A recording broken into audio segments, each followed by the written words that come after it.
This content is brought to you by VeChain, which is a leading enterprise-grade Layer 1 public blockchain spearheading a digital revolution from a sustainable, highly scalable smart contract platform. The VeChain blockchain has many unique features, which makes it an ideal choice for Web3 applications. VeChain is working with many great enterprises such as PwC, Givenchy, BMW, and Walmart China. Most recently, they partnered with the Boston Consulting Group to build a revolutionary decentralized application ecosystem. I'm a big believer in this project. I have been since 2018. I've been a VET token holder for years. And this blockchain is highly scalable, great with security and speed, and it has low energy consumption. If you'd like to learn more about VeChain, please visit vechain.org. Link will be in the description. Hey everyone, we are here at the DC Blockchain Summit, and joining me is Joel Telpner, who is the Chief Legal Officer and Chief Policy Officer at IOHK, which works on Cardano and other blockchains. Yes. Joel, how are you? Good to have you. Great to be here today. It's an exciting day in DC. Joel, how long have you worked in the crypto industry?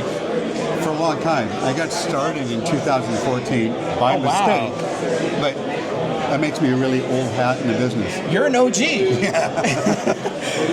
What was your first encounter with Bitcoin or crypto? So I was a partner at a law firm at the time, and we got a call from a client saying, hey, we want to issue a security and trade it on a blockchain. Can you guys help us? Wow. And so this is 2014, right? So I went home that night and Googled, what is blockchain? Because I had no idea what the hell it was. And I came back the next day and said, I'm not sure we can do this, but they said, we're hiring you.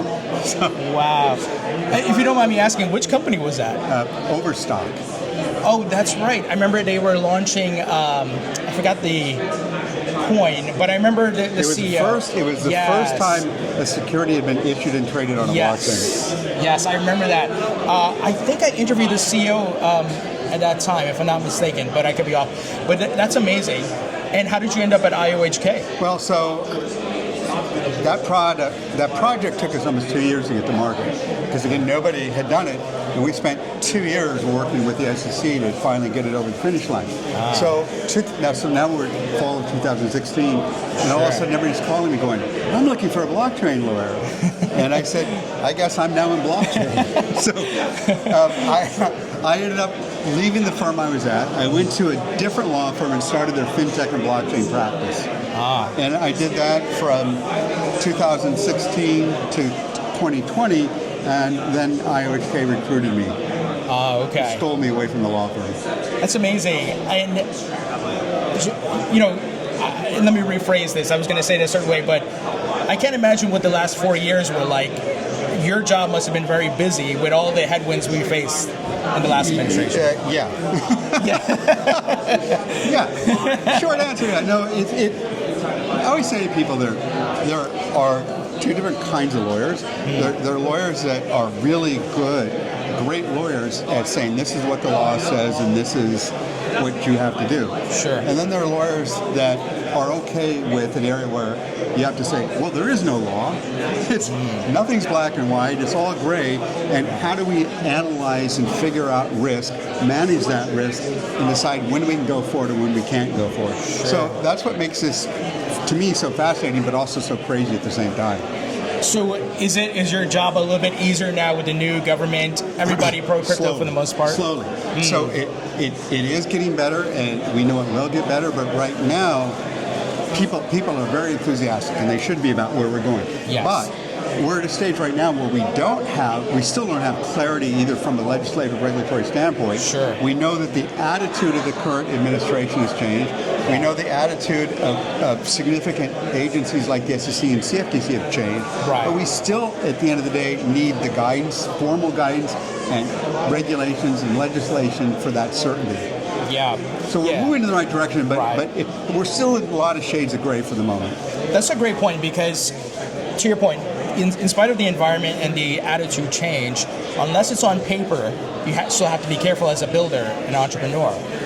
Well, again, you can go back to doing risk analysis. In other words, we kind of have an understanding of where the appetite of the SEC is as far as what they want to pursue and what they don't. We know that fraud is fraud, and they will always pursue fraud cases. Absolutely. But there may be some other areas where it's legitimately gray, where the SEC is now saying, well, we know we need to issue formal guidance, but they probably don't have an appetite to go after projects until that formal guidance exists. Yeah, that absolutely makes sense. But it's just, but you know, you have to, from a lawyer standpoint, I can't say that's fine to do. It doesn't mean that. You know, on the podcast, I often talk to people about this, that, you know, these companies and projects have legal teams advising them, and there's certain things they want to do and get out in the public, but they can't because they have to be risk averse, right? And to your point, we don't have to worry about regulation or by enforcement, but still we need Congress to act and get the legislation. We do. And so we've seen the president do a lot of things by executive action, but executive actions are temporal. Yeah. And ultimately, for those actions to really have longevity, you need legislation. Absolutely. And so Congress, you know, the administration is setting out the agenda, their priorities. Now Congress has got to pick up and take those executive actions and turn them into permanent legislation. Sure. So there's a couple bills being worked on, the crypto market structure and stable coins version in the Senate. We know crypto market structure made it out of the House. Are you optimistic that we see this year the president sign that into law? Stable coins, I think absolutely. I think there's significant alignment. There are a few open issues that I think are going to require more massaging, especially kind of the relationship between foreign stablecoin issuers, but we'll get there. And I think we're going to see bipartisan support.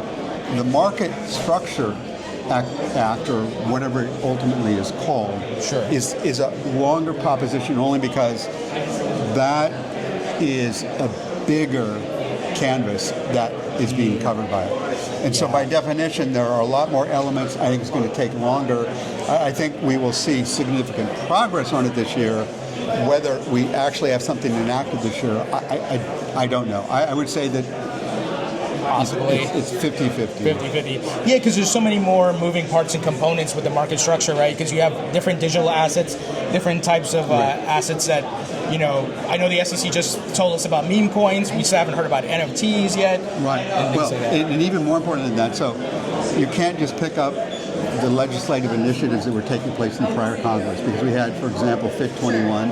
Sure. But the prior initiatives assumed under a different regime that virtually all crypto was a security, but some of it could move out of the security laws regime, become commodities, or maybe a very tiny subset could become something else. Sure. I think now where we are is we have an opportunity to step back and say, well, wait a minute, what are we trying to regulate?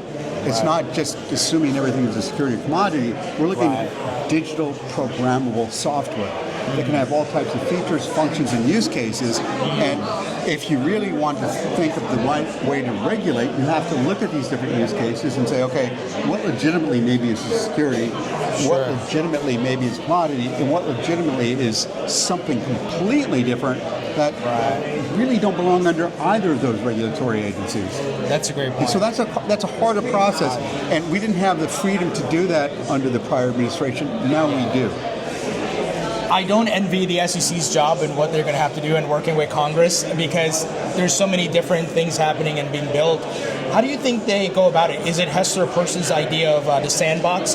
Come in and tell us what you're doing. Let us at least see what you're doing. Report on your tokenomics. Let us plug into your blockchain API, and we can track all these things. So I think the answer, I'm going to give you a lawyer it depends answer, but it depends in part on how fast legislation moves forward. In other words, the more quickly legislation moves forward, the less you need to have a sandbox, unless the legislation itself contemplates utilizing sandboxes. But assuming that the legislation path is still going to take a while, we now have an SEC that is more willing to embrace the use of sandboxes as a way to better understand and work with the industry. In other words, we had an SEC that if you were in the industry, even though the former chairman would always say, "Come in and talk to us," usually it's a trap. Unfortunately, it actually was.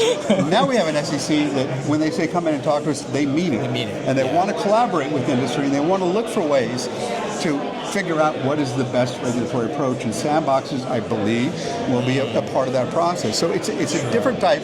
It's the way the SEC used to be a long time ago, where yes, they were the enforcers, but they also worked with industry to kind of come up with common approaches and solutions. Absolutely, and you saw just, I think it was last week, the crypto roundtable, the first SEC crypto roundtable, which is really great. And it'll be the first of many, too. Yes.